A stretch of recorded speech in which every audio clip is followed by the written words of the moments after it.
Hello दोस्तों, कल मैंने एक रील बनाया था जिसमें मुझे काफ़ी अच्छा कमेंट मिला।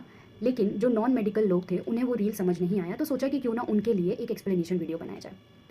तो उनके हिसाब से मैं बहुत सिंपल वर्ड्स में कहना चाहूँगी कि नेक एरिया में हमारे कुछ रीजन्स है, या फिर रीजन ना कह के लेवल बोल लो कि लेवल्स हैं, जिस लेवल पे कुछ एक्शंस परफॉर्म होते हैं और वहाँ से जो नर्व सप्लाई होता है वो हैंड रीजन तक सप्लाई होता है।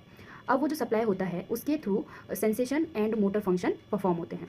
अब ये हम करते क्यों हैं? क्योंकि कुछ न्यूरोलॉजिकल कंडीशंस होती हैं जिसमें हमें ये चेक करना होता है कि उस केस में उनका कितना सेंसेशन प्रिजर्व्ड है और कितना नहीं है, और अगर है भी तो किस लेवल पे है और किस लेवल पे नहीं है, क्योंकि इससे हमें ईजी रहता है कि उसको हमें कैसा ट्रीटमेंट आगे फर्दर करना है।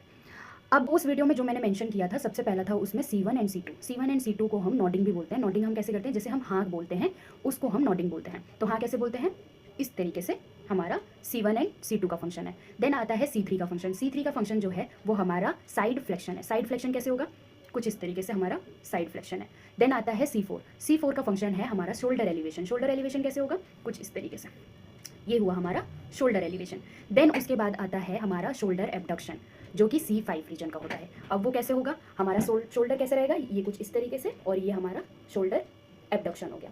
देन उसके बाद आता है C6 रीजन का। C6 हमारा रहेगा एल्बो फ्लेक्शन, रिस्ट एक्सटेंशन, कुछ इस तरीके का हमारा C6 रहेगा। देन आएगा C7 का फंक्शन। C7 का फंक्शन कैसे रहेगा? जो हमारा एल्बो फ्लेक्स था अब वो खुल जाएगा, और जो हमारा रिस्ट एक्सटेंशन में था वो कुछ इस तरीके से फ्लेक्शन में आ जाएगा। तो कुछ इस तरीके का ये हमारा C7 का रहेगा।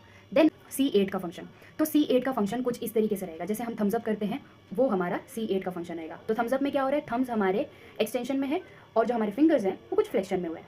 फ्लेक्शन हमारा मुड़ी हुई रहती है और एक्सटेंशन हमारा खुल जाती है, तो इसको हम कहते हैं थम्स अप को। C8 का फंक्शन ये थम्स अप है। देन उसके बाद आता है T1 का फंक्शन।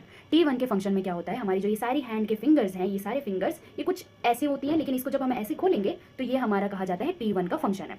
तो T1 का फंक्शन जब फिंगर्स इससे ऐसे खुले तो वो T1 का फंक्शन है। ओके, फाइनली हमने ये सारा कंप्लीट कर दिया। आई होप कि आप सबको अब ये अच्छे से समझ आ गया।